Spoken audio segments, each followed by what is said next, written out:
Ohio State just landed a homegrown enforcer.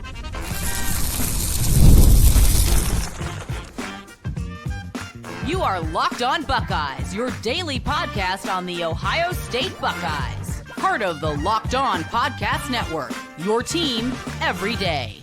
Welcome in, Buckeye fans, to your Feel Good Friday edition of Locked On Buckeyes, which is your daily Ohio State podcast, part of Locked On Podcast Network, your team every day. I'm your host, Jay Stevens, veteran sports talk host, delivering passionate coverage about your Buckeyes. And today's episode is brought to you by FanDuel. Right now, new customers can get $200 in bonus bets when your first $5 bet wins. During today's show, we will dive into another big recruiting weekend for the Buckeyes, as well as Ohio State falling short in a bidding war. But first, it's a Feel Good Friday around here at Locked On Buckeyes, and there's always a reason to feel good if you're a Buckeye fan. And just in case you need another reason to feel good, I got a good one for you. The Glenville pipeline is still open, as four-star linebacker Cincere Johnson is the latest player to commit to Ohio State. The Glenville High School product right there in Cleveland, Ohio. He is staying home, and Alabama and Penn State are trying to do everything they can to pull this young man out of the great state of Ohio, but their attempts were unsuccessful. This is a recruitment that we have been watching very, very closely, and it was one that we all assumed would land where it landed, where the Buckeyes were the ones to win the prize linebacker. And he's a very versatile player. But aside from his versatility, one thing that he adds to the 26 class is a tackling machine all over the field. Doesn't matter if he's coming off the edge or if he's an off-ball linebacker. This young man, when he gets to you, you're going down every single time. And for James Laurinaitis, this is the kind of guy you want to get. Oh, for Arvell Reese, who was peer recruiting a young man that came from his own high school, that's another boost for the Buckeyes, knowing that Arvell Reese will not be there the entire time Cincere Johnson is at Ohio State, assuming he signs with the Buckeyes on National Signing Day. So you got Arvell Reese, versatile, is going to be playing off the edge this year as well as being an off-ball linebacker. You got another kid coming in right after him who is going to have a lot of the same traits. It makes so much sense. But for James Laurinaitis, I think you could take the linebacker room to another level and kind of turn back the clock or continue what's already been going on while raising the bar for linebacker play at Ohio State. Because if you go back a little bit from Tommy Eichenberg and his monster year to Cody Simon last year, I think Sonny Styles can keep the bar high. I think Arvell Reese and Cincere Johnson at their best. So this is a massive projection, but I think at their best, they can be the type of versatile linebackers and the type of elite linebackers Ohio State is used to. Cincere Johnson, to me, while it was a no-brainer, I mean, it feels good when it happens. It doesn't matter if it's one of those things where you are thinking it's definitely going to, or you have some hesitation. It all feels good when everything goes the way that it should. And for the 2026 class, you now have two linebackers in this group, Cincere Johnson and C.J. Santa. Both of them are from the great state of Ohio. Santa's from Olentangy High School, not far from the shoe. You got two guys that are right there in the state that can fill the role of linebacker. But I think Johnson, more than Santa, has the opportunity to get on the field early and to be a multi-year starter at Ohio State. And I'm not just tossing these things out there to fill space on the show. I'm not that kind of guy. I firmly believe that with James Laurinaitis' ability to not only recruit, but to develop talent, he is on a path to be the next Brian Hartline type assistant coach at Ohio State. Lachlan is too. So I'm not saying Laurinaitis is not there without any competition. I think Lachlan is a guy that could be that running back coach that is looked at in the same way that Hartline is. Elite assistant coach, great developer of talent, great recruiter, and is probably going to be at his school for 5+ years. Now, I don't know if Lachlan's going to be there for 5+ years. It'd be nice if he was. I think James Laurinaitis has no plans of going anywhere. He has young kids that are loving where they are. He's been in Ohio for a very long time. I think after he retired from the NFL, I think he came back to Columbus and was there doing a radio show and doing stuff for the Big Ten Network, and it just made sense. Hey, I go to South Bend for a little bit, then now he's back home, and everything's working out. I am so glad and happy that things are working out for Ohio State the way that they are. Ryan Day's desire to be picky and to take a very slow approach with recruiting in this cycle, it can be a little confusing. I'm not going to lie to you, because there are times where I'm thinking USC has X amount of players and other schools have X amount of players. Shouldn't I be concerned about Ohio State's slower approach to recruiting? No, you shouldn't be, because Ryan Day knows what he's doing. Ryan Day has earned the right to do the things he wants to do with recruiting and with the portal because his method works. He is trying to keep the standard high, be very, very picky, and not just hand out offers and official visits like Oprah did on her TV show. No. Ryan Day is trying to let everyone know Ohio State's not for everybody. And if you think it's for you, but you don't get an offer, or you get an offer and you don't get an official visit, there's a reason why. I know Ryan Day's approach is a little bit different, but it's working. And I expect over the next few weeks, maybe 4 or 5 more verbal commitments, you get 20 to 21 plus guys in this class at that point in time. And that'll make you feel a whole lot better going into the 2025 season, where there will be, I believe, at least one official visit the season opener during the season opener against Texas. Maybe there are more down the road. I am not sure. But Ryan Day's approach, while it is different, while he didn't even have official visits during the weekends that he could in May, he cut off a couple of them and said, no, we're going to start a little bit later. It's Ryan Day's approach. It's different. It's unique. And it fits the culture that Ryan Day wants at Ohio State. Just like Cincere Johnson fits the culture the Buckeyes want at Ohio State. I am not the kind of guy when I watch film that easily says, oh, man, I'm all in on you. Oh, you got the goods, man. You one of them ones. I'm not the kind of analyst that's going to come out here and just say that. No, I'm not. But Cincere Johnson's one of them ones. Trust me. Just like when people saw Paris Johnson Jr., or just like when people saw Ezekiel Elliott back in the day, or just like when people saw CJ Stroud or Tavian St. Clair, those kind of guys, when you look at them in high school and say, oh, okay, yeah. He's going to be a dude. He's going to be one of them ones when he gets to Ohio State that's going to be a multi-year starter, going to be a phenomenal player, going to have 100-plus tackles in at least one season, maybe two. He's one of them guys. That's Cincere Johnson. And moving forward, I think for the D-line recruiting specifically, you might get a boost in that area because they see a guy behind them that has no fear, that has no worries, that knows his instincts are always on point, that knows his leverage and his speed to the ball and his pursuit of the ball carrier is always on point, that knows how to lead from the linebacker position. And they're going to say, well, if they got that guy to not go to Bama, to not go to Happy Valley, but to stay in Columbus, I might need to do the same thing. So peer recruiting is crazy. Sometimes it's like a Brady Edmonds peer recruiting via quote tweets on X, or doing some things away from social media to recruit players. But also peer recruiting is something that sometimes you don't even speak to somebody. You just make a commitment about where you're going to play football. Somebody else sees that. It's on the Buckeyes radar, and they say, oh, that's where I want to go. One player that was on the Buckeyes radar that a lot of people thought was going to be a Buckeye in the future is Luke Wafle. And the Buckeyes got some unfortunate news on Thursday afternoon about where Waffle will play football in the future. This episode is brought to you by FanDuel.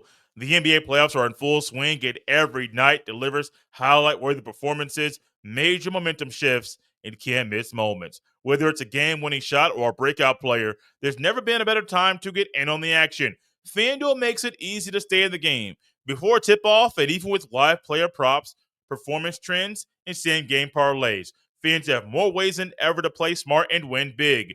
New to FanDuel? It's the perfect time to sign up. Head to FanDuel.com and place your first $5 bet. If it wins, you'll get $200 in bonus bets. Once again, are you new to FanDuel? Well, this is the perfect time to sign up.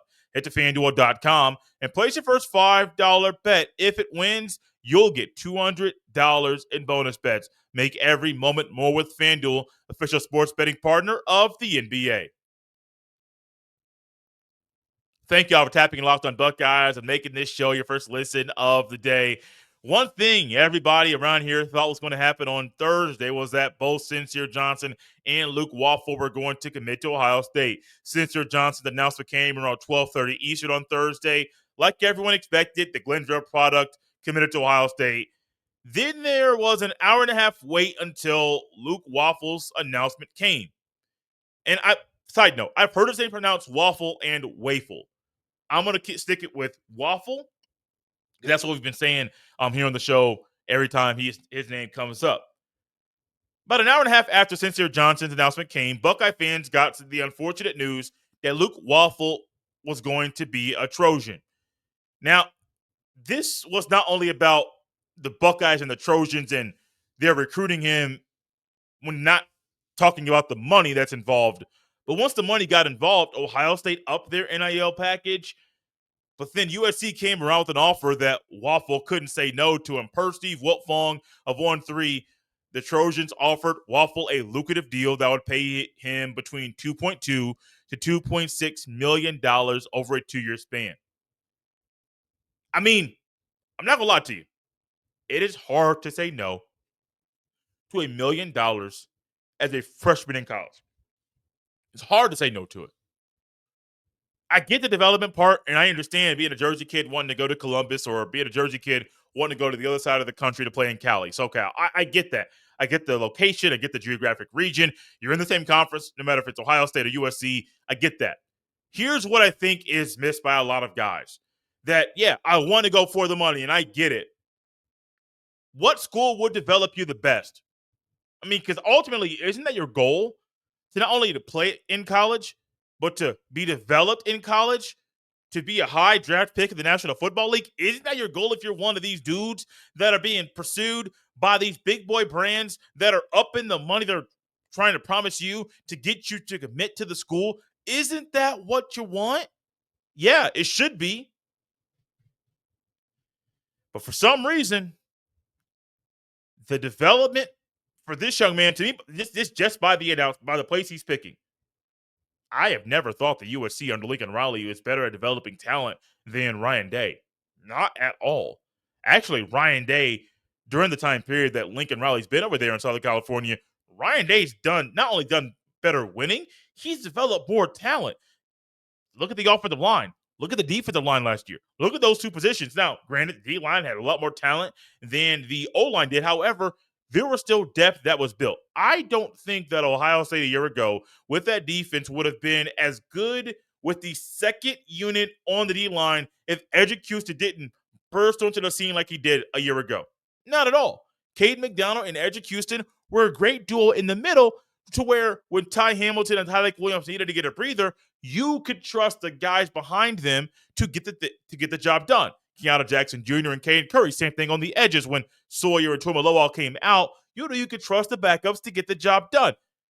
I haven't seen a lot of that development out there in Southern California. This is not me saying that they don't have a lot of talented players. This is me saying that what is going on right now in Southern California might not be what's going on at the end of the year because Lincoln Riley might not be there. That team out there is going to be one of those teams that everybody's watching because Lincoln Riley is a great offensive mind. There's something going on out there at USC that makes me wonder, is money more important than developing talent? Because if money is more important than developing talent, you're going to be a walking 7-5 team, 6-6 team. You might squeak by and get 8-4. But if you're squeaking by and getting 8-4, being 7-5 at USC, that's not the standard that school should have.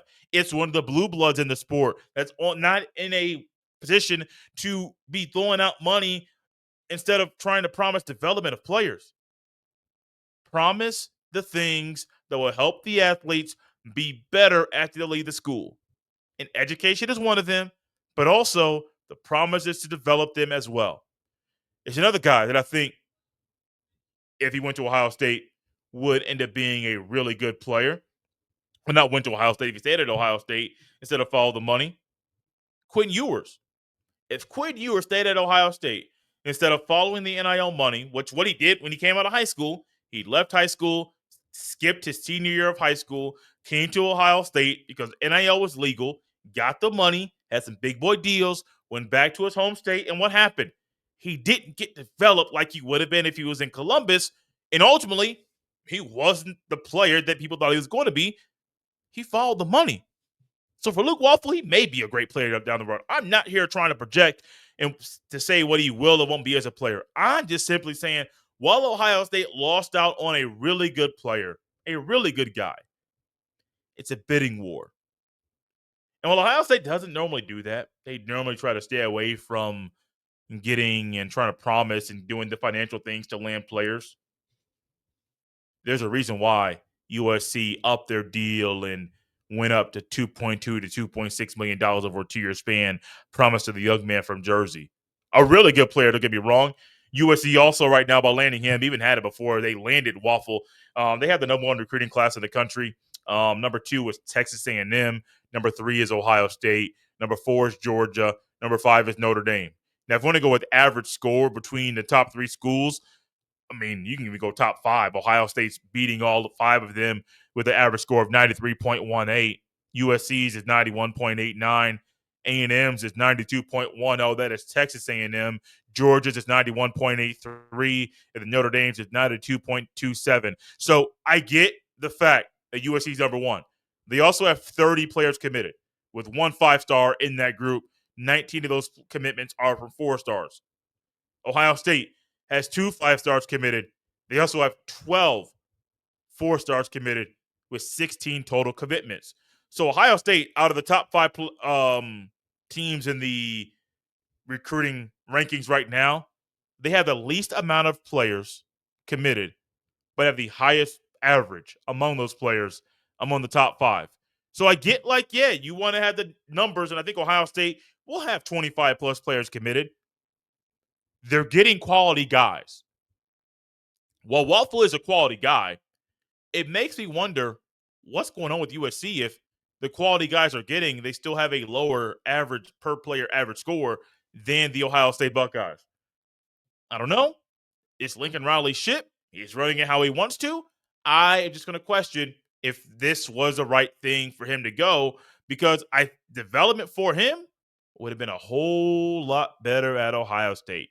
Now, while Waffle is a guy that will no longer be a Buckeye, now maybe will he sign with Ohio State? Will he not? I mean, will he sign with USC? Will he not? Got to wait until the early national signing day to figure out where the young man signs because there's a narrative going around that a lot of the guys that are currently committed to USC won't sign with them at National Signing Day. It's like, hey, let's boost our numbers, get you to commit early. Then all of a sudden, it's like, well, I don't want to be here. I want to go somewhere else. We got to wait and see what happens. Waffle, really good edge player, but there are other players that Ohio State is trying to pivot to go after right now. Some of those names are pursue even heavier. Some of those names are Carter Meadows, Jackson Ford, Jake Krull, KJ Ford, and Landon Barnes. KJ Ford will come up at the very next segment of the show because he made an announcement that I think pertains to Waffle's announcement. I can't let the cat out of the bag yet. That's coming up later. But this is where we are in college football. This is where we are in collegiate athletics. If you want to get the most money to go to a school, that's possible. Is that the best school for you to be developed at your best, to be the most sought after prospect it can be entering the NFL draft at the end of your collegiate career? I mean, you got to figure that out for yourself. But this is where we are, man. The sport, putting money out there to get kids to land, that's where you are. It's been going on for a long time. Some may say the bag man is undefeated. The bag man's been around for decades. McDonald's bag man has not been around for a very long time, but he was around for a hot second there in Knoxville. This sport. Right when I was hoping the bag man was gone in college football, he rears his ugly head up once again. You know, the bag man might not rear up his ugly head again in a big decision that KJ Ford made that impacts Ohio State today. I'll tell you what that is next.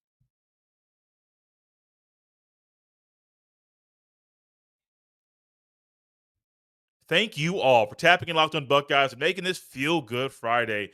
show a part of your day. It's a last official visit weekend for Ohio State in 2025. It is wild to think that May 30th to now has flown by as fast as it has. And I know a lot of you have been hearing me talk about things going on in my life and dates that are going on. June 25th is my birthday. July 1st is the anniversary. July 2nd is my wife's and I's anniversary. July 2nd is my son's birthday. The 4th of July, big day. July 3rd, I'm going to cover a big time dirt track race here in the area. July 5th is my son's first birthday party. July 10th is my wife's birthday. And so I don't normally put all the birthdays out there like that, but I mean, it's a lot, man. It's a lot going on right now. And so I got a lot going on, but the whole Buckeyes had a whole lot more going on than I did. And as they are inching towards embarking on the final official visit weekend, the Buckeyes are going to have double-digit visitors once again. I believe for the third time this cycle over the 4-week span. The Buckeyes have had 3 weekends, so they've had double-digit visitors. One of them is a young man that was expected to go and take a visit to USC this weekend, in KJ Ford, but he changed his mind and will be taking an official visit to Ohio State this weekend. The 6', 3.5-inch, 204-pound edge defender from Duncanville High School in Duncanville, Texas, a 4-star prospect from 247 Sports Composite Rankings, the 15th ranked edge in the class, will be in Columbus, Ohio today. So yes, while Luke Wafle's announcement to go to USC is one that I think shook Buckeye fans, and I even listened to someone say that they were shocked, like a lot of us were, that this actually happened. I think Ohio State's in a great spot to land him. I'm not going to say they're going to, but just as shocked as I was if Waffle ended up going somewhere else, I don't think KJ Ford would change his plans to come to Ohio State, especially when there are a lot of players that are already committed to Ohio State that'll also be there this weekend, if he was not heavily considering going and committing to the Buckeyes. KJ Ford has already taken official visits to Texas A&M, Florida, and Alabama. Like I mentioned, he had one scheduled for the USC this weekend. That has been canceled. So if you go to some of the sites and they say, well, he's going to 2 places today, remember, he canceled the USC visit to come to Ohio State today. There's one 5-star player that is coming this weekend, Braylon Womack, a 5-star safety, the number 12 player in the class. There are, I believe, 7 players that are already verbally committed that'll be in this weekend. Chris Henry Jr., wide receiver, Blaine Bradford at safety, another safety, and Simeon Caldwell, Caden Dixon Wyatt, Chris Henry Jr.'s teammate, who's also a receiver, Jacob Weatherspoon, a corner, Jordan Thomas, a corner, and then Brock Boyd, a wide receiver. All of those guys are verbally committed. And thinking about how that peer recruiting is going to work this weekend, knowing that the coaches are going to pair players up with players on the team to kind of work them and show them the lay of the land and what goes on at Ohio State to really give them the first-class experience about what it's like to be a Buckeye player. Day and the assistant coaches are going to answer all the questions of the parents and the relatives and the guardians to make sure everybody has all the information they need to make a well-informed decision. And if I'm KJ Ford, I think he's leaning towards the right place for him to play football in the future. It's Larry Johnson. And if there's a guy out there that I want to learn from, it's Larry Johnson. He's been there. He's done that. Yes, Larry Johnson just lost out on a really talented guy. But turn on the tape, and when you watch KJ Ford, you're going to realize, well, Waffle is not going to be a Buckeye in the future, at least right now, the way he's verbally committed. It is possible that KJ Ford, in the long run, might be the better player. I'm not saying he's going to be. I'm not saying he will be. It's just a possibility. And similar to what I was watching Cincere Johnson play football, it didn't take me long to watch KJ Ford play to realize, oh, you a beast off the edge. And I mean over and over and over, quick at the snap of the ball. I mean, drop a hat and homie is gone. Going to the quarterback. His pursuit of the ball carrier is so rare. I mean, I'm watching him over and over and over, and it doesn't matter if it's A quarterback straight drop back, quarterback rolling out.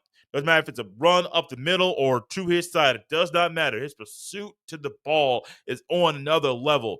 He is the kind of player that I believe. Talking about versatility for Cincere Johnson, versatility for KJ Ford. The Buckeyes got to go all in, man. Oh, go all in. And he's on your dime. He's on your time. Don't waste it. Nor your time. Don't waste your money. Don't waste any of it. Because the Buckeyes are in the driver's seat right now. I mean, you know how it is. You go to somebody's house or you go someplace and you go and talk to a lot of people. But then all of a sudden you leave and you try to think back to the conversations you had. And you immediately think of the last conversation you had because it was the most lasting one. It could be good. It could be bad. It's at the front of your mind.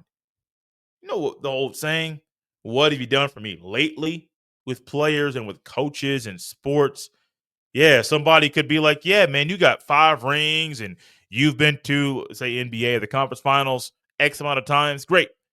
What have you done for me lately? And if you are a coach that's trying to lean on the past while having a fractured present, it's not really the best thing for you. KJ Ford, to me, great player. Great high school player.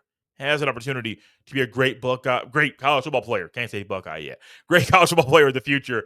And I would not be shocked if Larry Johnson puts on the clamps and Ohio State does what is needed to land this young man. But this is it, man. This is it for the official visit weekends.